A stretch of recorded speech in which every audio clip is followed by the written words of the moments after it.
Hi, it's Hope and welcome to the video. This is my March wrap-up, and so this is the last books that I read in the month. If you want to see the first, I don't know how many books are in my mid-month wrap-up, but that will be linked in the iCard and in the description.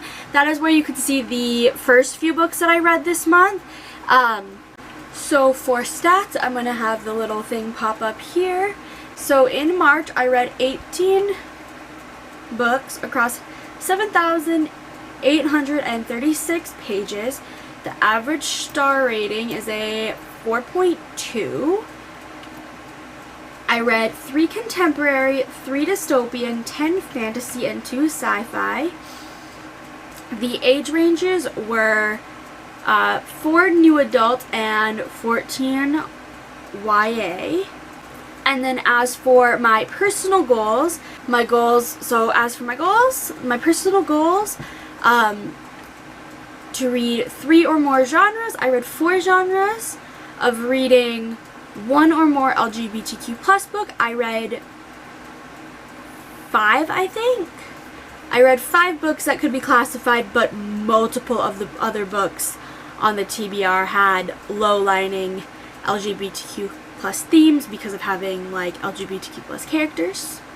To read 1 or more POC books where either the main character is POC or the author is POC. I read 2. For read 1 Rick Riordan book, I didn't do that this month, but that's okay. And for 2 or more age ranges, I read 2 age ranges, those being new adult and YA. Now onto the books that I read this month. So how this works is I will say what book I read, give the rating, and just a little bit of my thoughts. The first book in this video will be Truthwitch by Susan Dennard, and this is the first book in the Witchland series, and I gave Truthwitch a 3.5 stars. In Truthwitch, we follow Safi, who is a truth witch, which is essentially a witch that knows the truth, and there hasn't been truth witches in years, and so Safi is the first one in a long time. So she is sought after. If people find out she's a truth witch, she will be sought after by by people because of her ability to tell the truth. When Safi is discovered by a blood witch, which is somebody who can essentially track a person by their blood. Safi and her best friend Isolde must flee the city that they've been living in to try to find safety, and that's kind of the general premise, I guess, of this book. I gave this, again, only a 3.5 stars. It was really good, but everything was pretty dense, and I'm trying to figure out how to word it, but you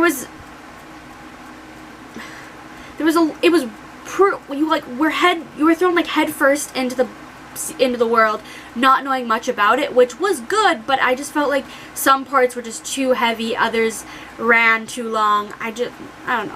A 3.5 is still a good rating, I guess. The next 2 books I'm going to talk about together, since they are it's an entire series. I read actually 2 whole series this month, which I just realized that, and holy crap, I read 2 series this month. And one of those is Reboot and its sequel, Rebel. So Reboot is the one I'm going to hold up. In Reboot, we essentially follow Ren Connolly, who is a reboot. Reboots are essentially people who have died and after time, they have come back to life. Ren is the deadliest reboot, as she was dead for 178 minutes before coming back to life, and so she is the deadliest reboot in Texas. And her favorite part of her job, as a reboot, is to train new reboots as they reboot and have to join training, because reboots are essentially work for this company to help save things. And when Ren chooses Callum, who is a 22, meaning that he was only dead for 22 minutes and he's essentially still human, when Callum cannot complete all of his missions, Ren is told to like eliminate him, but she cannot. That is kind of the basics, and we are in like a dystopian Texas type environment, and essentially this is your classic dystopian where a group of people kind of overthrow a organization. But I really like this. This isn't really that big of a spoiler, but the like romance between Ren and Kaylnn is really good, and it's very much insta-love. But like there are two different types of insta-love for me. Insta-love that makes sense and is well executed, and then insta-love that is absolutely garbage. And this is insta-love that is done really well and is very adorable. And I gave both of these 4 stars each, I guess I should mention. This is a series that I had on my shelf for like over a year before picking it up, and I am kind of mad that I didn't read it sooner because of how much I enjoyed it. Next we have Cinderella is Dead by Kaylnn Bayron. I think that is how the author's name is pronounced. And this I gave a 4.5 stars. In Cinderella is Dead, we are 200 years after the story of Cinderella, where every girl, once they turn 16, must attend this ball at the castle, and once they have attended 3 balls, they are taken away and never heard from again. And our main character is 16-year-old Sophie, and she wants nothing to do with these balls, really. She would rather run away and marry her best friend, Aaron. So when Sophia ends up attending the ball and running away from the ball, she discovers that maybe the fairy tale and the story of Cinderella isn't as picture perfect as it seems. And this definitely lived up to its hype. Cinderella is Dead is one that is a book that I had on my 5-star prediction list and my 21 books to read in 2021, and it ended up being a 4.5, which is pretty good. I said 5-star, I gave a 5-star prediction, 4.5, so that's not that far off. And I really liked Sophia in the fact that like she knew what she wanted and she wanted nothing less than that. There was also a really cute like sapphic romance that was very minor but still present, and the fact that I really liked it. Next we have Chaos and Destiny by Miranda Lynn, and this is the second book in the Fae Rising trilogy, the first book being Blood and Promise. And so since Chaos and Destiny is the second book in the series, I cannot say what it is about, but I can say what Blood and Honor is about. I have literally talked about these books so many times over the last like month or two that I can recite this whole goddamn thing in one go. So let's try this. So we have 2 main characters in Blood and Promise. One being Ara, who at the beginning of the book, her parents are killed, and on her mother's dying last breath, Ara is told about somebody who knows about a prophecy about Ara, so she must travel through the woods to this person and find this prophecy and then fulfill this prophecy. Then we follow Tamir, who is a lesser fae, and lesser fae are kind of treated like crap. But because of Tamir's healing power, he is sought after by the Marsh King and is taken to the palace to live with the king.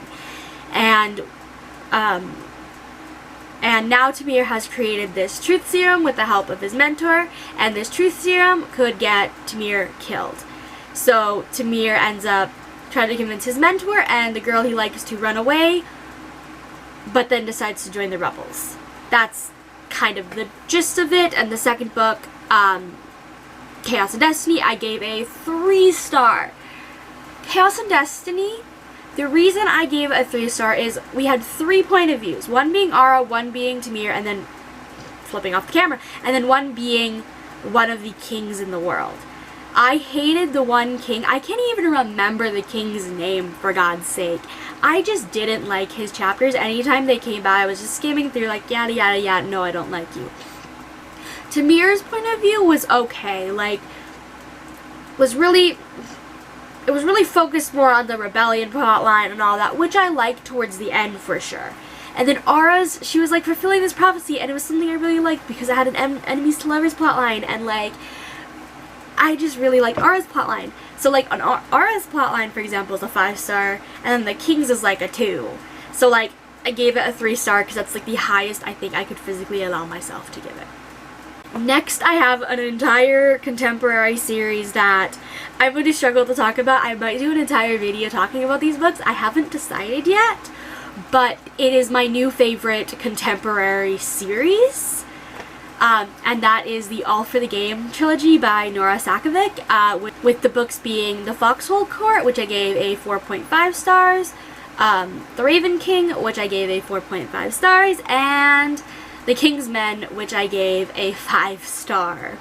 Now, essentially the first book, The Foxhole Court, we follow Neil, who is a 18-year-old Xe player, and essentially Xe is kind of this like made-up sport that's kind of similar to lacrosse, but not. It's like lacrosse, but make it like full contact and really ruthless.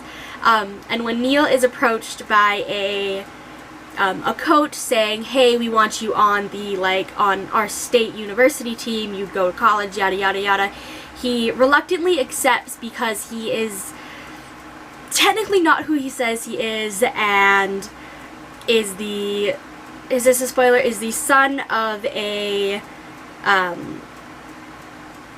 what the fuck exactly is he? Like he's the son of somebody that is a very bad person, and he's on the run from his father, but he reluctantly agrees to join this team, and that's kind of where we go. It's Neil joining this team, making friends, but like joining this team like reluctantly, and then like all of that. I don't know what I can say without spoiling it. Like the team, like the Foxhole Court, is like a group made out of kind of like I guess like ragtag kind of like fuck-ups, essentially. I think that's literally maybe how they describe it in the book, is like a team of fuck-ups where they all have tragic pasts, like, and all of that, and that's like really all I can describe. But it is my like I literally love these. I love these books so much. Like the way that there's just put it this way, nothing's realistic. We have like so many things that aren't realistic. We have literally a character that is in the book described as a like murderous psychopath. I think that is exactly how he's described in one of the books, or definitely a psychopath.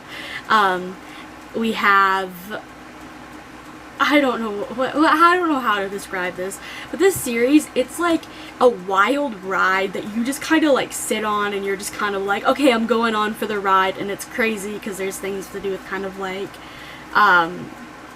essentially kind of like the underground world of like, essentially I guess almost kind of like mob bosses. I guess that's kind of the like mob bosses and gangs type thing is kind of like the underlining thing, I guess. And then there's this like made up sport that is very violent and very, very fun to read, and I was kind of more along for like the characters and like what stupid shit are we gonna do this chapter kind of thing.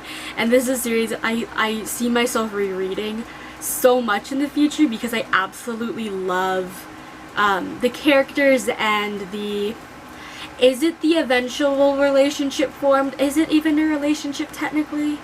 Because like it's not labeled, but like it's cute. And also this series is queer. But I don't know what else to say about this because I feel like I've been ranting on about it for way too long. But I've read these 3 books. Pretty much I binge read them like over the last like week and a half. I pretty much read these books like one after the next over the last like week and a half-ish. Like it's so good. Like read it. Definitely check out the trigger warnings though, because there is trigger warnings of sexual assault, of drug use / drug abuse / drug addiction, like heavy drinking and alcohol use, overall abuse, violent murder / death. What else? Literally, what else? What isn't there is more like, definitely look up the trigger warnings though, because there are so many that I probably didn't even name half of the warnings. Next we have Chain of Iron by Cassandra Clare, and this I have an entire reading vlog and review, so I will leave those linked in the iCard and the description. But Chain of Iron is the second book in the Last Hour series, the first book being Chain of Gold, which I own. I could have grabbed to hold that up instead of this one, but I won't. But Chain of Gold, essentially we are in 1903 Edwardian London, and we are following Shadowhunters as 2 new Shadowhunter families move to London, and at the same time there's these like demon attacks that result in Shadowhunters getting illness and eventually death. And we pretty much have our Shadowhunters try to figure out why these demonic attacks are constantly happening and how to save the Shadowhunters that are getting sick. And that is kind of like the low line plot, I guess, of this. And in this we have strings of murders happening. So more death, yada yada yada. But like this, I gave a 5-star. This is one of my favorite books that I've read this year. Probably top 3, maybe. Yeah, top 3. But I enjoyed this a lot. And my copy is signed, which was my first ever Cassandra Clare, signed Cassandra Clare book, which I love, and I just really enjoyed this, adventure. I'm gonna not talk about it much more because I have an entire review and reading blog. And then I read Lost in the Neverwoods by Aiden Thomas, and this is also a 5 stars. Lost in the Neverwoods is essentially a Peter Pan retelling where 5 years ago, Wendy and her brothers John and Michael went into the woods, and 6 months later, Wendy was the only one found, and she does not remember anything that happened in the 6 months that she was gone. Flash forward 5 years later to the dot, on Wendy's 18th birthday, she is traveling home from the hospital where she volunteers, where suddenly something essentially falls out of the sky, and all of that, and this thing that falls out of the sky is essentially Peter Pan. Peter knows Wendy, but Wendy doesn't remember Peter, and it's Wendy slowly remembering, slowly trusting Peter, and helping Peter find his shadow, because his shadow is kidnapping children as a way to become more. And essentially, I don't know where I left off, but that's what it is. I absolutely love this. I did do an entire reading vlog, which is not up yet, and it probably will not be up for another week or so. But yeah, I enjoyed this a lot. I really like this book, and this definitely concreted that Aiden Thomas is definitely a favorite author, because both Lost in the Neverwoods and Cemetery Boys by Aiden Thomas were both 5-star reads, and I can already tell that this has a contender for my top 10 books of 2021. Keyword, a contender, but I can't obviously say that for certain. I can't say it's on that list for certain because we're only in March. And the final book I read this month was Bone Crier's Dawn by Kathryn Purdie, and this is the second and final book in the Bone Grace duology, the first book being Bone Crier's Moon, where essentially we follow 3 main characters. Elise, who is the daughter of a bone crier, and essentially bone criers ferry the dead. Essentially bone criers, they kill animals and they take their abilities as bone graces, and once you have 3 bone graces, you are able to ferry the dead. We also follow Sabine, who is also a bone crier, and then we have Bastian, who is a orphan because his father was killed by a bone crier 8 years prior, I believe. And when Elise takes part in this thing that essentially to become a person, a bone crier that ferries the dead, you must have 3 bone graces and kill your amour. And your amour is essentially your soulmate. You kill your soulmate, you're able to ferry the dead. And so when Elise goes to do that, Bastian ends up ruining the ceremony and kidnapping Elise as revenge for Bone Crier killing his father.